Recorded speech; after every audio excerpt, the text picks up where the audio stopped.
Student, आज से मैं बीजगणित मतलब गणित भाग 2 का दूसरा लेसन है वर्ग समीकरण। ये आज से शुरू करने जा रहा हूँ। वर्ग समीकरण शुरू करने से पहले इसमें इसके पहले वाले जो लेसन में हमने सीखा था समीकरण, उसका थोड़ा सा रिवीजन मैं करा देता हूँ, क्योंकि समीकरण का उपयोग यहाँ पर होगा। हमने पिछले वीडियो में पढ़ा था, पिछला वाला जो लेसन था उसमें, कि चर क्या होता है, चरांक क्या होता है। जैसे आपने एक्स, वाई, जेड, मतलब कि ए से लेकर के जेड तक कोई भी ए बी सी डी लिखा, स्मॉल लेटर हो चाहे कैपिटल लेटर में, उसको बोला जाता है चर। और अगर ये 2 बार आ जाता है तो इसको बोला जाता था चरांक। लेकिन यहाँ पे हम पढ़ेंगे कि रेखीय बहुपद क्या होता है और वर्ग बहुपद क्या होता है। तो यहाँ पर अगर चर में देखो, जैसे कोई भी समीकरण दिया हुआ है, एक्स दिया हुआ है, इसके ऊपर अगर कोई संख्या दी हुई थी तो उसको क्या बोला जाता था, घात। मतलब कि इसका घात कितना है, 1। अगर इसके ऊपर मैं 2 लगा दूँ तो इसका घात कितना हो जाएगा, 2। ये जो चर के ऊपर नंबर होता है उसको घात बोला जाता है। वर्ग समीकरण का मतलब क्या है, वर्ग का मतलब होता है जिसका घात 2 हो। समीकरण का मतलब होता है कि ये जो चर होता है ये, इसी को बोला जाता है समी। यही जब दो आ जाता है कई बार तो इसी को समीकरण बोला जाता है। जैसे 2x प्लस वाई बराबर 1, ये क्या हो गया, समीकरण। मगर वर्ग समीकरण में जो चर रहेगा वो हमेशा बराबर रहेगा, 2x2 प्लस 2x बराबर 1। मतलब जो चर आएगा वो एक ही रहेगा, अलग अलग नहीं रहेगा। अगर x आ रहा है तो x ही रहेगा, y आ रहा है तो y ही रहेगा, z आ रहा है तो z ही रहेगा, m आ रहा है तो m ही रहेगा। वर्ग समीकरण में अलग नहीं हो सकता। अगर अलग हो गया तो ये वर्ग समीकरण नहीं कहलाएगा। और घात कितना होना चाहिए, 2। तो सबसे पहले रेखीय बहुपद क्या होता है और वर्ग बहुपद क्या होता है वो समझा देता हूँ। एक चरांक वाले मतलब जिसका चर 1 हो, ये क्या हो गया, एक चरांक हो गया। जिस बहुपद की कोटि, कोटि का मतलब होता है इसके ऊपर जो नंबर रहेगा, कोटि 1 होती है। मतलब कि अगर पहले तो एक चरांक क्या होता है, जैसे x हो गया, y हो गया, z हो गया, ये एक चरांक हो गए। फिर उसके बाद बोला है जिस बहुपद की कोटि, बहुपद मतलब इसके ऊपर जो नंबर रहेगा, यहाँ पे अगर 1 है तो उससे क्या कहेंगे, रेखीय बहुपद कहेंगे। समझ गया। अभी जैसे 2x घाते मैं 1 लिखता हूँ या कुछ भी नहीं लिखता हूँ, सिर्फ 2x लिखता हूँ, तो भी ये क्या रहेगा, रेखीय बहुपद रहेगा। अगर मैं 5x माइनस 2 करता हूँ तो ये क्या रहेगा, रेखीय बहुपद रहेगा। 3x प्लस 5 करूँ तो भी ये रेखीय बहुपद रहेगा, क्योंकि चर कितना आ रहा है, यहाँ पे 1 आ रहा है और उसका कोटि जो है वो 1 ही है, कुछ नहीं मतलब 1 है। और अगर कुछ इस तरीके से आ गया, 5x 2 प्लस 3x, तो ये क्या रहेगा, ये रेखीय बहुपद नहीं है, ये कुछ और है, उसको मैं आगे बताता हूँ। जिसकी कोटि 2 हो, कोटि मतलब ये अभी आपने पढ़ा, इसको चर बोलते। अगर यहाँ पे कोटि का मतलब इसका घात 2 हो तो उसे द्विघाती या वर्ग बहुपद कहते हैं। तो इसको क्या बोलते हैं, वर्ग बहुपद। मतलब कि जिस चर का घात 2 हो उसे वर्ग बहुपद कहते हैं। अब यहाँ पर देखो, इसके कई सारे उदाहरण है। जैसे 5x घाते 2 प्लस 3। हमें सिर्फ देखना है कि जो चर रहेगा वो चर एक ही होना चाहिए, मतलब x है तो x ही होना चाहिए, y है तो y ही होना चाहिए। और उसका जो घात रहेगा वो 2 होना चाहिए, 2 रहेगा तो द्विघाती मतलब वर्ग बहुपद हो जाएगा। अब यहाँ पे एक 2 बार था तो यहाँ पे 1 बार और आएगा, तो इसको क्या बोलेंगे, वर्ग बहुपद। अब इसको आप वर्ग बहुपद को ऐसे भी लिख सकते हो, एक्स घाते 2 प्लस 2x माइनस 3, ये भी वर्ग बहुपद है। y भी ले सकते हो, y घाते 2 प्लस 3y बराबर प्लस 4, ये भी क्या है, वर्ग बहुपद है। क्यों, क्योंकि यहाँ पे घात 2 है, फिर उसके बाद इसका घात 1 आया, फिर उसके बाद कुछ नहीं, ये चरा स्थिरांक हो गया, तो इसको बोलते हैं वर्ग बहुपद। अब वर्ग बहुपद जो होता है उसका मानक स्वरूप कैसा रहता है, वर्ग समीकरण का मानक स्वरूप होता है ए एक्स घाते 2 plus b x plus c बराबर 0। और यहाँ पे जो ए बी सी दिया हुआ है वो क्या होना चाहिए, वास्तविक संख्या। वास्तविक संख्या मतलब आपको पता ही होगा, प्लस माइनस 1 प्लस माइनस 2, हमने जो पढ़ा था करनी में 2 करनी में 5 माइनस 5 प्लस 5, कुछ भी दशमलव वाली संख्या ना हो, बटे में भी रहेगा तो भी वास्तविक संख्या। तो मतलब कि वास्तविक संख्या आपको पता ही होगा, वो ये सारी वास्तविक संख्या इसके जगह पे होनी चाहिए। और ए का मान कभी भी जीरो नहीं होना चाहिए। यहाँ पे मतलब 0 घाते x plus b x plus c इस तरीके का नहीं होना चाहिए। अगर इस तरीके का हो गया तो वो वर्ग समीकरण नहीं रहेगा। तो ए की जगह पे कभी भी जीरो नहीं होना चाहिए। अभी इसको किस तरीके, इसका जो समीकरण रहता है वो कितने प्रकार का होता है, मतलब किस तरीके का उदाहरण रहते हैं वो बता देता हूँ।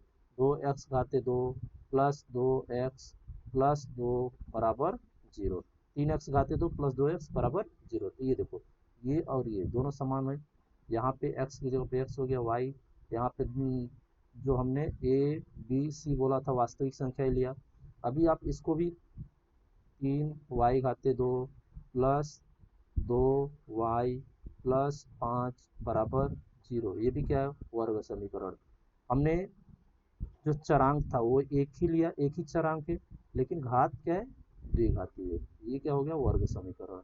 मतलब कि यहाँ पे जो x लिया हुआ है यहाँ पे y भी हो सकता है, यहाँ पे z भी हो सकता है, यहाँ पे m भी हो सकता है, कुछ भी हो सकता है, a से लेकर के z तक कुछ भी हो सकता है यहाँ पे। लेकिन ये जो a b और c है ये तीनों हमेशा वास्तविक संख्या ही होनी चाहिए। वास्तविक संख्या का मतलब जो हमने ये बताया था ये सारी। और ए कभी भी जीरो नहीं होना चाहिए इस तरीके से। अगर जीरो हो जाएगा तो ये पूरा जीरो हो जाएगा, तो फिर वो तो वर्ग समीकरण बना ही नहीं ना, फिर ये तो एक रेखी हो गया। अब इसके ऊपर सवाल जो दिया हुआ है, प्रश्न संग्रह 2.1, प्रश्न संग्रह 2.1, ये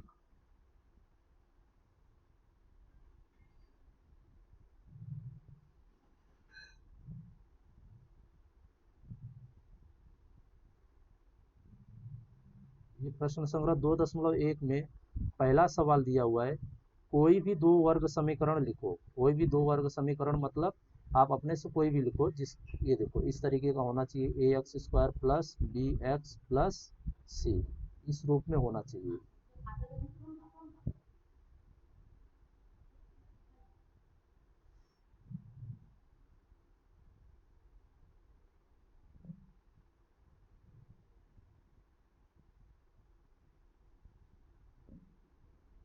ये प्रश्न संग्रह 2.1 है।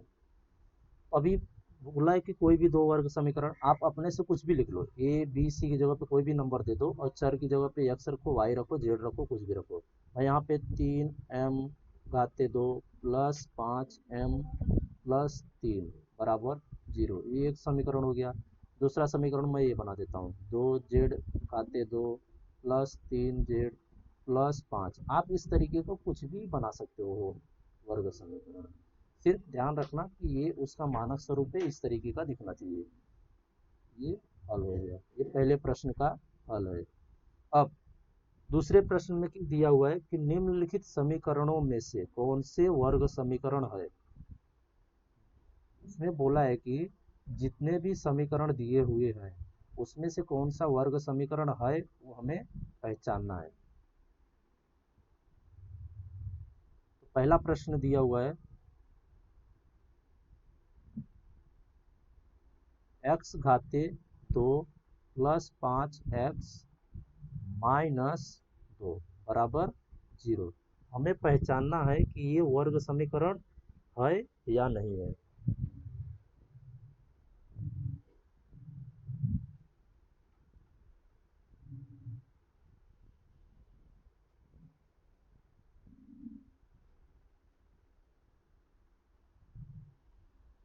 तो इसमें सबसे पहले इसको लिखेंगे कैसे, हल। वर्ग समीकरण का मतलब क्या होता है, पहले बताया मैंने कि वहाँ पे क्या हो, एक ही चर होना चाहिए। तो इसमें देखो x घाते 2 प्लस 5x माइनस 2 बराबर 0। इसमें एक ही चरांक है, इसमें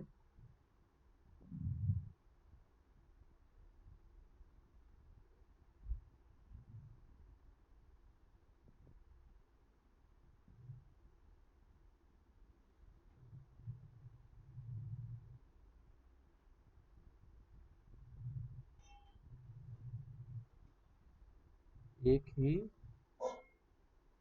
चरांक है। समझा? मतलब कि यहाँ पे देखो x जो है एक ही है ना, इसके लिए इसको चरांक बोलते हैं। चर मतलब एक बार आए और जब एक से ज्यादा बार आ जाए तो चरांक हो जाता है। तो यहाँ पे 2 बार x आ गया, लेकिन दोनों क्या है, x x ही है, इसीलिए एक ही बार आए, इसलिए बोला इसमें एक ही चरांक है। और चरांक का सबसे बड़ा घात कितना है, यहाँ पे देखो चरांक का सबसे बड़ा घात 2 है, यहाँ पे 1 है, इससे बड़ा 2 है। चरांक का सबसे बड़ा घात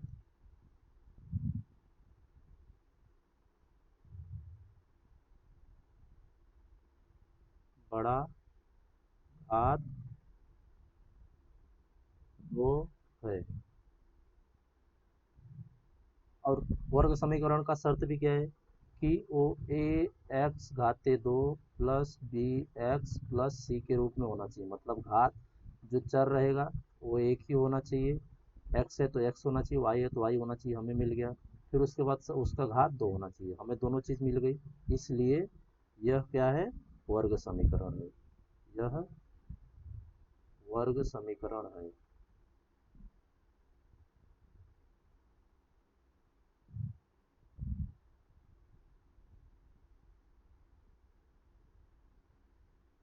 दूसरा प्रश्न, दूसरे प्रश्न में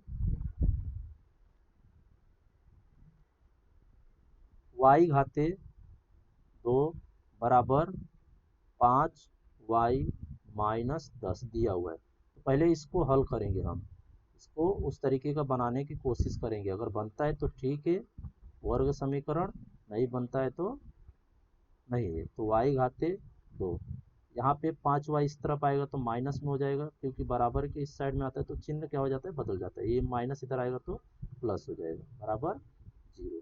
अब इसमें देखो, इसमें भी एक ही चर है, इसमें एक ही चर है, एक ही चरांक है।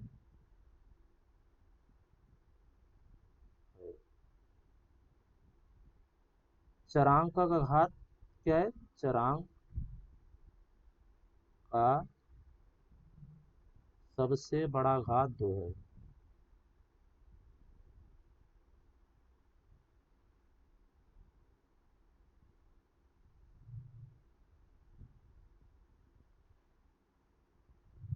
दो चीज मिल गई, इसलिए ये क्या रहेगा, वर्ग समीकरण। इसलिए यह वर्ग समीकरण है।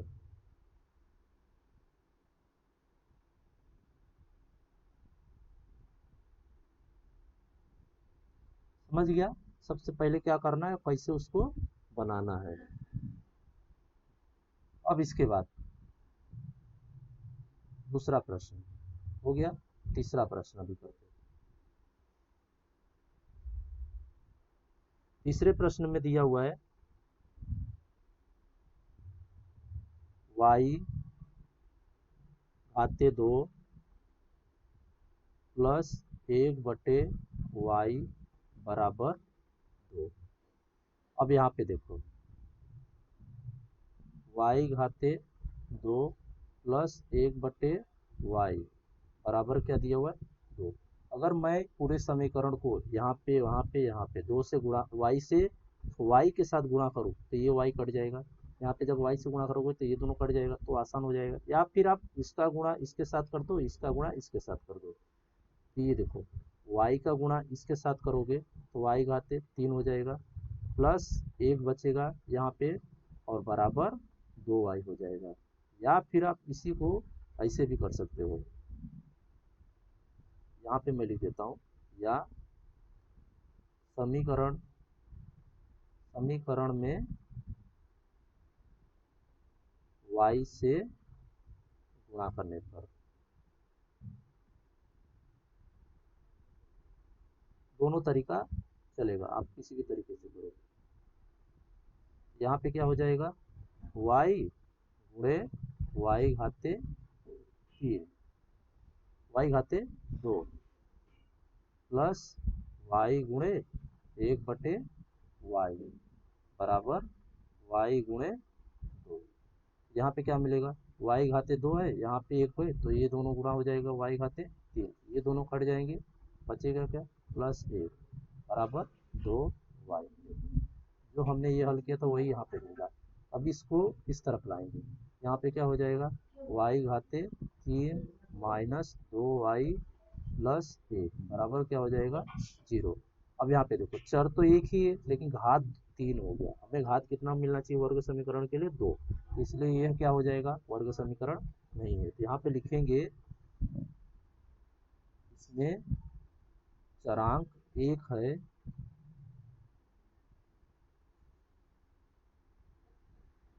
चरांक 1 है,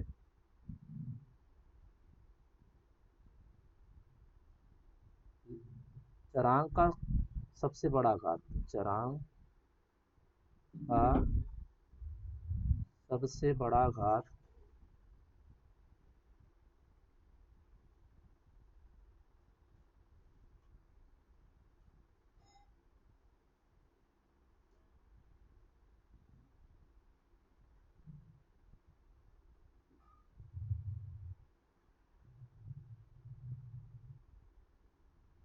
बड़ा घात 3 है, इसलिए यह वर्ग समीकरण नहीं है, इसलिए यह वर्ग समीकरण नहीं है।